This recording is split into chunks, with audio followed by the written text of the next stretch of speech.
नमस्कार, आप देख रहे हैं आमने सामने न्यूज और मैं हूं आपके साथ कुसुम जय शर्मा। नगर निकाय चुनाव के आरक्षण की लिस्ट आने के बाद अब लोगों की रणनीति बदल गई है। उन्नाव के नवाबगंज के चेयरमैन की सीट अब महिलाओं के होने से जो पुरुष अब तक खुद चेयरमैन बनने के सपने देख रहे थे, अब अपनी पत्नियों को चुनावी लहर में उतार रहे हैं। ऐसे ही एक प्रत्याशी थे राकेश लोधी, जो अब अपनी पत्नी को खड़ा कर रहे हैं और खुद उनके प्रतिनिधि बनकर काम करना चाहते हैं। देखिए राकेश लोधी से हमारी संवाददाता बरखा सिंह ने की खास बातचीत। नमस्कार, मैं हूं बरखा सिंह। आप देख रहे हैं आमने सामने न्यूज के खास प्रोग्राम शहर की संसद। आज हम मौजूद हैं नवाबगंज में, जहां पर हमारे साथ चेयरमैन प्रत्याशी प्रतिनिधि राकेश लोधी जी हैं। राकेश लोधी जी, आपका हमारे चैनल में स्वागत है। बहुत बहुत धन्यवाद आपको भी। राकेश जी, ये बताइएगा कि आप चुनाव में उतरने जा रहे हैं, आप जनता को अपनी तरफ कैसे आकर्षित करेंगे? जनता को काम के द्वारा उनको लाभ दिलाने के लिए और हमारी योजनाएं रहेंगी, प्राथमिकताएं रहेगी कि जनता तक भरपूर लाभ पहुंचे।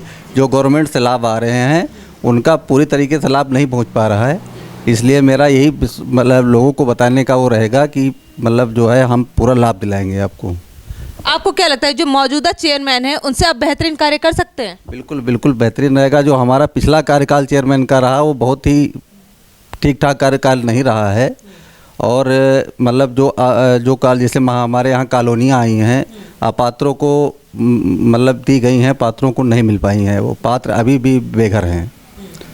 तो और नाली और साफ़ सफाई की व्यवस्था रही बहुत ही गड़बड़ रही है। मेरा यही प्रयास रहेगा कि आने वाले समय में अगर मुझको पब्लिक चुनती है तो मैं बेहतर से बेहतर काम कर सकूँ। ऐसे पहले तो सारे ही चेयरमैन पहले बोलते हैं कि हम मैं ये कार्य करवाऊंगा, वो कार्य करवाऊंगा। जब वो चेयरमैन बन जाते हैं तो वो सिर्फ अपना विकास करते हैं। तो इस पे आप कुछ कहना चाहते हैं? नहीं, देखो कुछ लोग ऐसे होते हैं जो मतलब उनकी एक सोच होती है कि नहीं हम चेयरमैन बन करके हम मतलब एक कमाई का जरिया अपनाएंगे।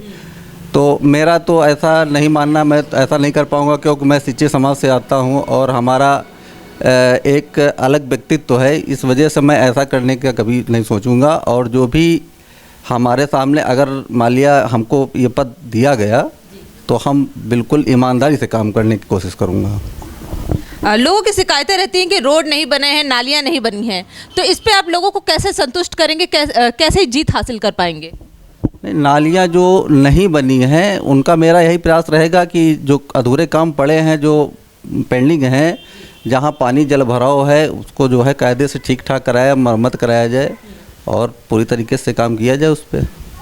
आपका पहला कदम क्या होगा यदि आप चेयरमैन बनते हैं? तो सबसे पहला कदम आपका विकास के क्षेत्र में क्या होगा? विकास के क्षेत्र में यही होगा कि जो जहाँ पानी जल भराव है और गंदगी, मेन दिक्कत यहाँ गंदगी की है। साफ़ सफाई कायदे से नहीं हो पाती है, लोग यहाँ रहकर भी देते हैं और बड़ी अपेक्षा रखते हैं साफ़ सफाई की। मोदी जी ने एक अभियान भी चलाया है स्वच्छ भारत मिशन, लेकिन उस पर कहीं कोई कार्य नहीं हो रहा है। मैं अगर आऊँगा तो ये स्वच्छता मेरी पहली प्राथमिकता होगी। ये तो हमने देखा आते वक्त कि रोड बहुत ही ख़राब हैं और मच्छर इतना, डेंगू के प्रकोप तो बढ़ते जा रहे हैं दिन प्रतिदिन।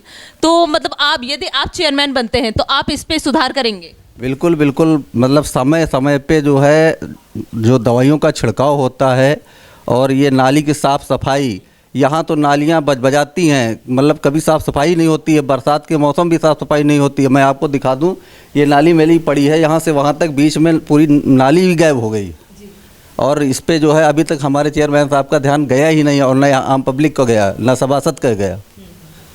तो ये प्राथमिकता होगी, कायदे से जो है कानून व्यवस्था बना के रखी जाए, कायदे से जो है लोगों का जो गलत तरीके से जो है वो लोग कर रहे हैं तो इसका ठीक ठाक समायोजित हो। इस चुनाव में आपका मुख्य मुद्दा क्या होगा? किस पे केंद्रित करके आप चुनाव लड़ेंगे? मुख्य मुद्दा मेरा यही रहेगा कि जनता को, जो आम गरीब जनता है उसको जो है सरकारी योजनाओं का लाभ मिले और मैं यही प्रयास करूंगा कि सरकारी योजनाओं का लाभ दिलाने का प्रयास करूंगा उनको। हम एक पर्सनल क्वेश्चन है जो मैं आपसे पूछना चाहती हूँ कि आपकी क्वालिफिकेशन कितनी होगी? मेरी BSc है, मैं ग्रेजुएशन हूँ, सन 93 में मैंने ग्रेजुएशन किया था, लेकिन राजनीति चूँकि बहुत कम जुड़ा रहा हूँ और हमारी फैमिली, हमारे पिताजी प्रवक्ता भी रहे हैं इंटर कॉलेज के, और हमारे बड़े दादा विधायक भी रहे हैं। तो मैं तो इतना राजनीति, लेकिन अब सोच रहे हैं कि थोड़ा जनता का भला करूं, क्योंकि यहाँ की जो समस्याएं हैं वो देख करके मैं परेशान, कभी कभी विचलित हो जाता हूं कि ये जो मतलब यहाँ की समस्या है उसको कोई अभी तक देख नहीं पा रहा है उस तरीके से। आप शिक्षित फैमिली से हैं और खुद भी शिक्षित हैं, इतने क्वालिफाइड हैं आप, तो आपने शिक्षा के क्षेत्र में कुछ सोच के रखा है? हाँ, शिक्षा की यहाँ बहुत बड़ी अव्यवस्था है। शिक्षा के प्रति जो गरीब तबके के लोग हैं वो जागरूक नहीं है। यहाँ तो जो छोटे समाज के लोग हैं बच्चों को स्कूल भेजना भी नहीं पसंद करते हैं। तो यही मेरा ये रहेगा कि उनको जागरूक करूं और उनके बच्चे स्कूल विद्यालय जाएं। ये थे हमारे साथ राकेश लोधी जी, जो काफ़ी शिक्षित हैं, इनका परिवार भी शिक्षित रहा है, ये शिक्षा के क्षेत्र में भी कार्य करना चाहते हैं। जो बच्चे स्कूल नहीं जा पा रहे हैं उनकी भी मदद करेंगे। ये काफ़ी विकास के कार्य भी कर रखा है इन्होंने। अब देखने वाली बात ये है कि ये चेयरमैन प्रत्याशी तो अभी हैं, पर ये क्या ये चेयरमैन बन पाते हैं या नहीं, जनता इनको कितना सपोर्ट करती है। बने रहिए आमने सामने न्यूज़ के साथ, मैं बरखा सिंह। सीधे और सरल स्वभाव के राकेश लोधी और उनकी पत्नी शिक्षित है और चुनाव में शिक्षा को ही प्रमुख मुद्दा बनाएंगे। अब देखना यह है कि राकेश लोधी की पत्नी चेयरमैन का चुनाव जीत पाती है या नहीं। फिलहाल इतना ही, आगे बने रहिए हमारे साथ।